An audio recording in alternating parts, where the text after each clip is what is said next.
하겠습니다. 우리 좌우에 계신 분과 그렇게 한번 인사합시다. 내가 죽는 것이 세례받는 것입니다 라고.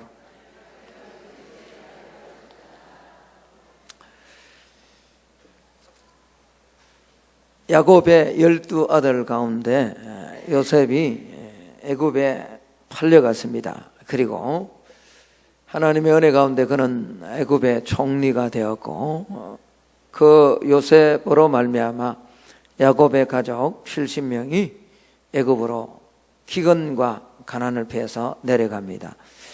하나님은 이 가나안 땅에 기근이 생긴 이 기근을 통해서 하나님의 약속의 백성 70명을 애굽으로 집어넣음으로 새 풀무와 같은 이 애굽을 통해서 하나님의 나라, 하나님의 백성을 만들어 나오기를 원했습니다. 그런데 이 애굽 땅에서 생활하던 이스라엘 백성들이 풍성한 삶을 살고 그런대로 괜찮은 삶을 살았습니다. 그런데 애굽에 요셉을 알지 못하는 새로운 왕이 일어나 통치를 했습니다. 그러자 이스라엘 백성들에게 주어지는 학대가 너무 심해졌습니다. 어려운 노동으로 말미암아 그들의 생활은 고통스럽고 괴로운 삶으로 변화되었습니다. 이스라엘 자손들은 고된 노동으로 말미암아 탄식하며 부러지졌다라고 출애굽기 2장 23절은 말씀하고 있습니다.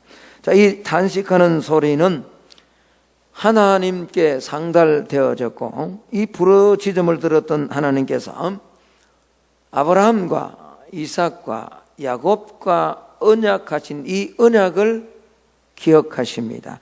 그러니까 오늘 애굽에서 고통받는 이 이스라엘 백성들보다 한 400년 전에 하나님은 이들의 조상인 아브라함과 먼저 언약을 맺으셨다라는 겁니다. 이 탄식 소리를 들으시고 하나님은 이 언약을 기억하시고 이스라엘 백성들을 돌보시고 이스라엘 백성들을 기억하셨다라는 겁니다. 하나님은 오늘 애굽에서 고통받는 이 이스라엘 백성들의 조상인 아브라함과 400년 전에 언약을 맺으셨습니다. 그 언약은 바로 창세기 15장에 있는 횃불 언약입니다. 창세기 15장 12절에서 14절의 말씀입니다. 우리 한번 찾아보겠습니다. 창세기 15장입니다. 창세기 15장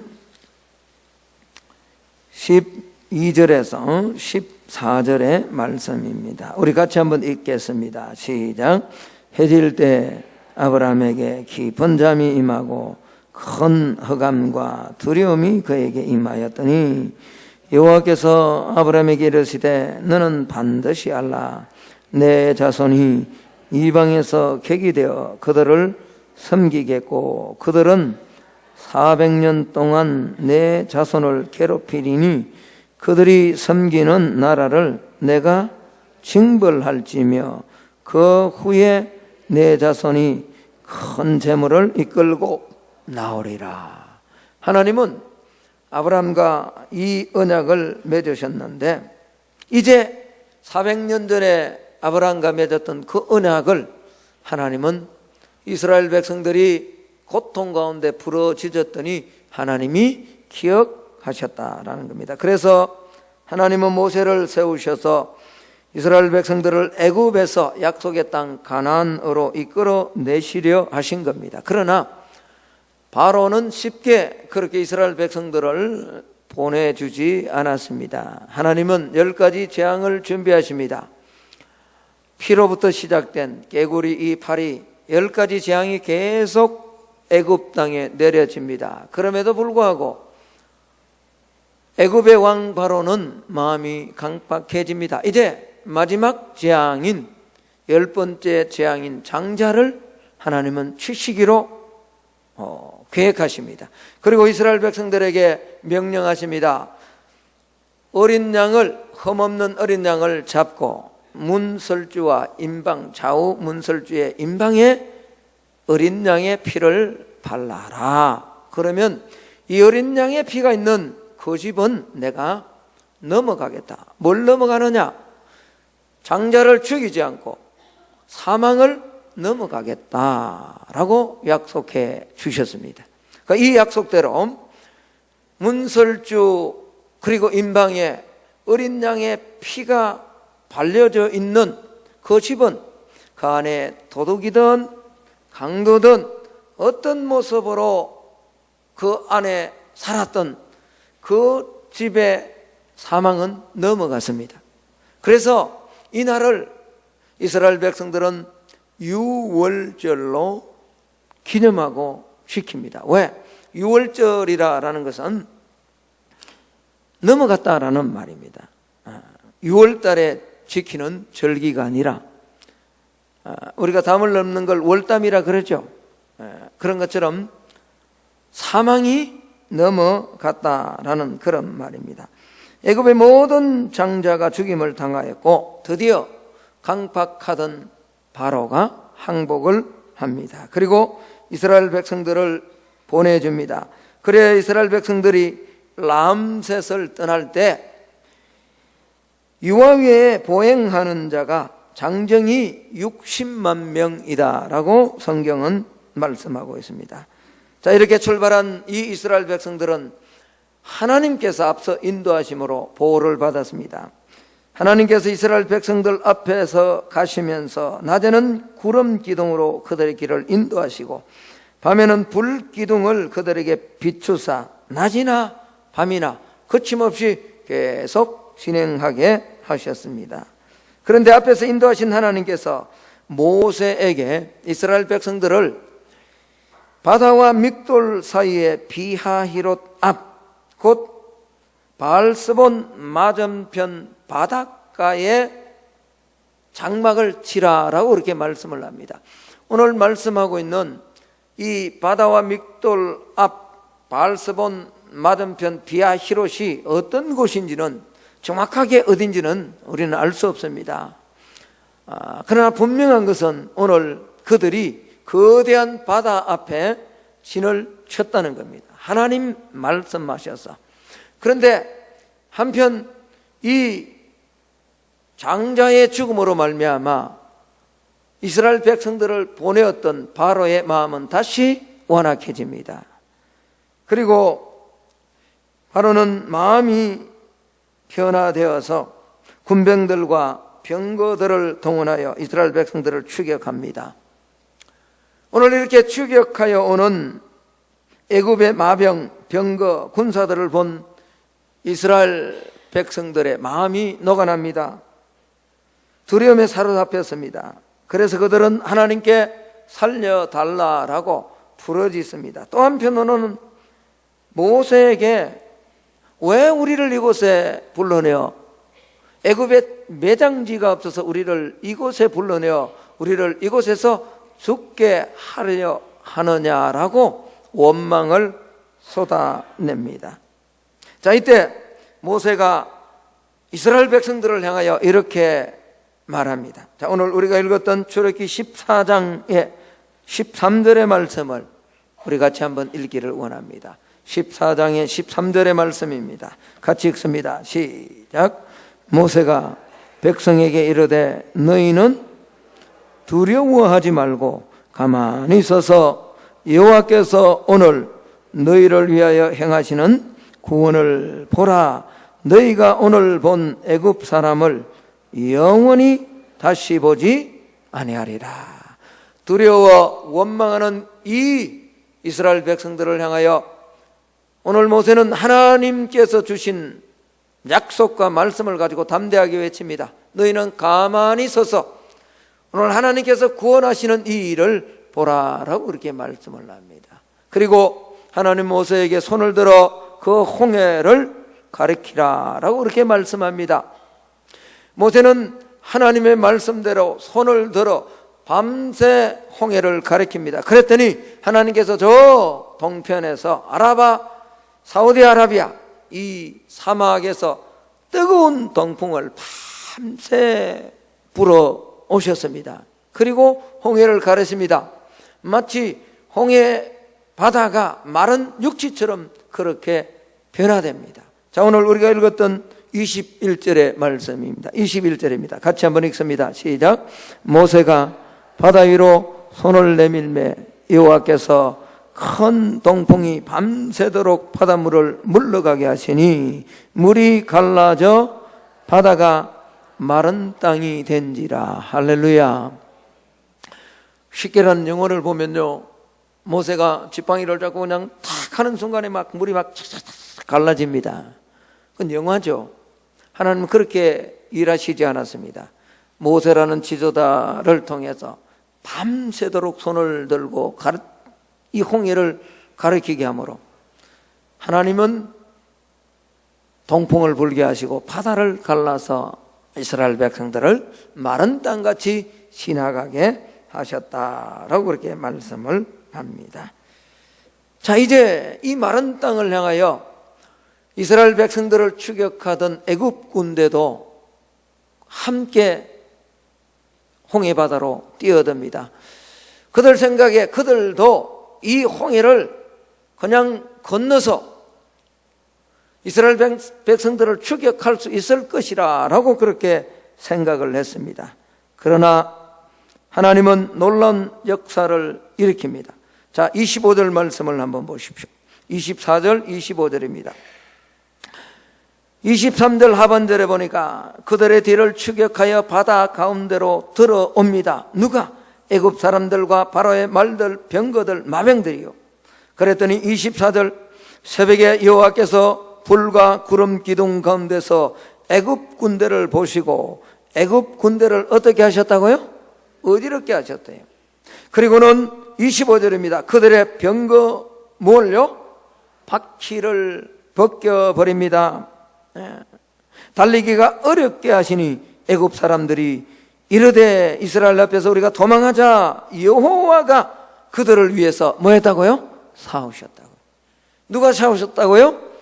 여호와 하나님께서 애굽 병사들로 하여금 애굽 군대들로 하여금 고백하게 만듭니다.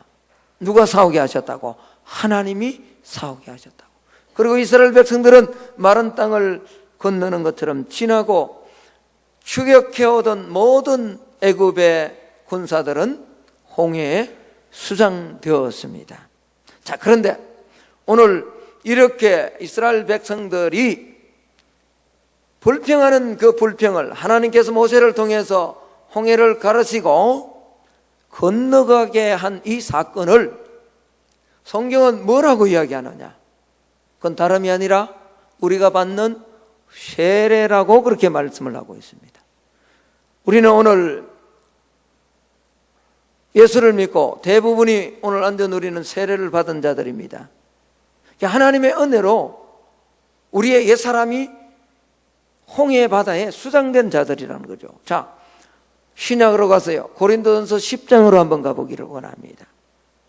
사도 바울은 오늘 이 사건을 정확하게 풀어서 말씀해 주고 있습니다.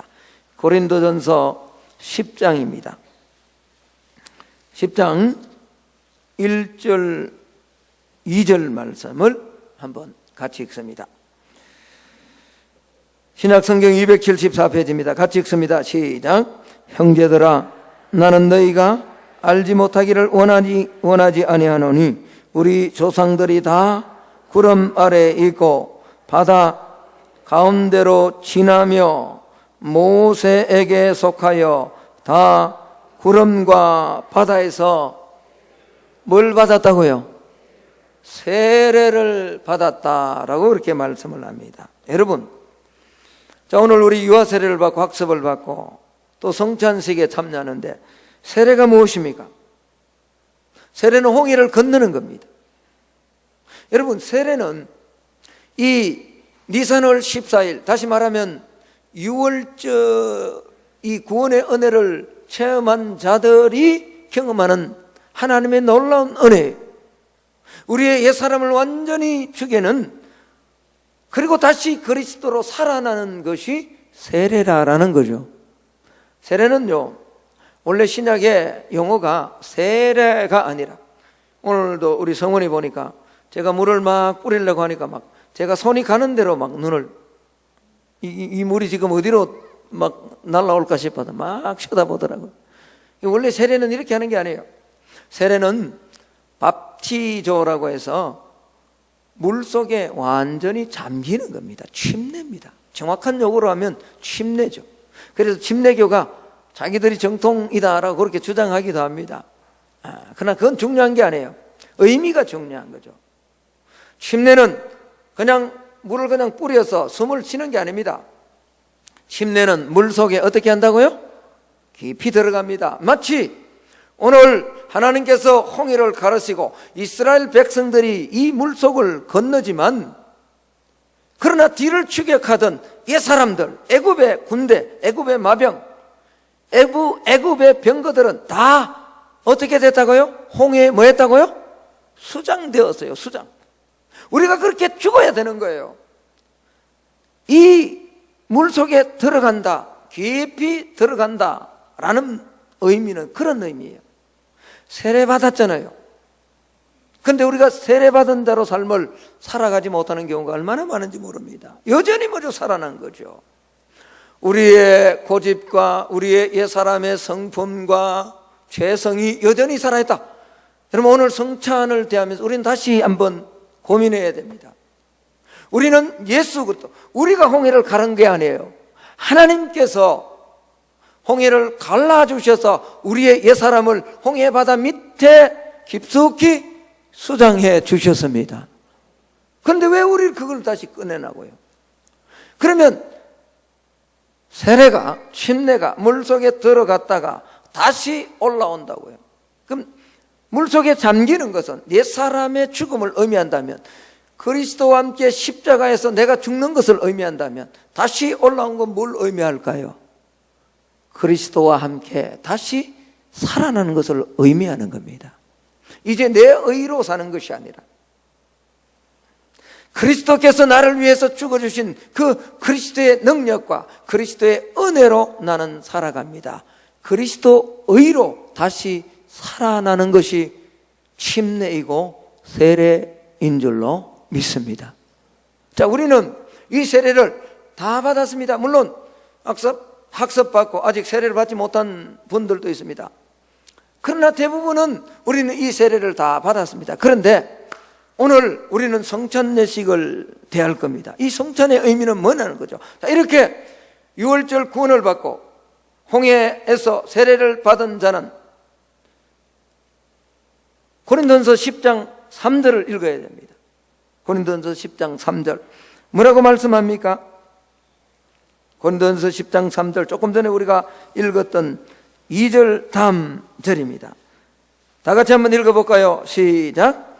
다 같은 신령한 뭘요? 음식을 먹으며. 자, 이제 시간이 많지 않아서 다 이렇게 살필 수는 없습니다만, 출애굽기에서 오늘 이렇게 애굽 군대를 수장한 후에 이스라엘 백성들은 15장에서 모세 승리의 찬양을 합니다. 이 모세의 노래는 요한계시록 15장에 똑같이 그렇게 어린 양의 노래라고, 승리의 노래라고, 우리가 마지막 주님 앞에 완전한 구원을 이루고 하나님 앞에 섰을 때 부르는 그 노래, 그 찬양임을 분명하게 성경은 말씀하고 있습니다. 자, 이렇게 찬양의 노래를 불렀던 이스라엘 백성들이 다시 길을 떠납니다. 한 3일 갔더니 물이 있어서 마시지를 못합니다. 하나님께서 마라의 선물을 단물로 바꿔주십니다. 그리고 얼마 안 가서 엘림에 12샘과 70종려를 만나게 합니다. 그리고 이스라엘 백성들은 또 조금 더 갔을 때 신광야라는 곳에 왔을 때 그들은 먹을 것이 없다라고 불평합니다. 이때 하나님께서는 놀라운 기적과 은혜를 이스라엘 백성들에게 보여주십니다. 만나와 뭐로요? 메추라기로 그들이 부족하지 않도록 매일매일 필요한 양식을 하나님은 보내주셨습니다. 여러분, 이 하늘에서 내려준 만나가 뭐라고요? 오늘 신령한 음료죠. 자, 우리는 세례를 받았습니다. 이제 오늘 성찬식을 합니다. 그래서 주님은 요한복음 6장에 나는 하늘에서 내려온 생명의 뭐라고요? 빵이라고 하셨어요. 구약시대 이스라엘 백성들의 조상들이 만나를 먹고 삶을 살았다면 오늘 성령의 시대의 삶을 살아가는 저와 여러분은 신령한 생명의 떡인 예수 그리스도로 이 세상을 믿음으로 달려갈 것을 말씀하고 있는 겁니다. 그래서 주님은 십자가 지시기 전에 제자들을 불러놓고 오늘 이 성만찬을 하시는 겁니다.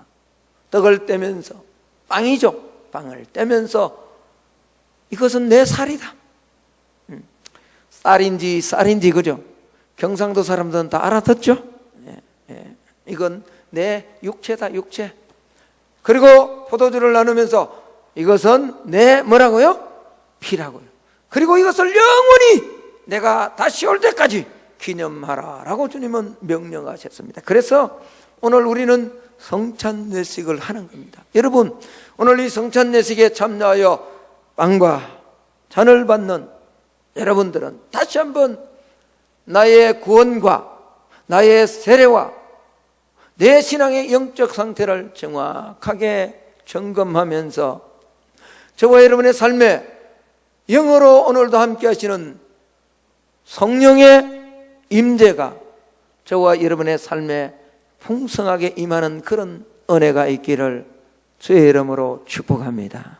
우리가 만약 말씀의 결론을 맺습니다. 우리가 만약 이런 주께서 왜 성찬식을 베풀라고 자주 베풀라고 하셨는가 의미를 생각하지 않고 고민하지 않고 여전히 옛사람이 살아서 움직인다면 성찬의 의미는 아무런 의미가 없습니다.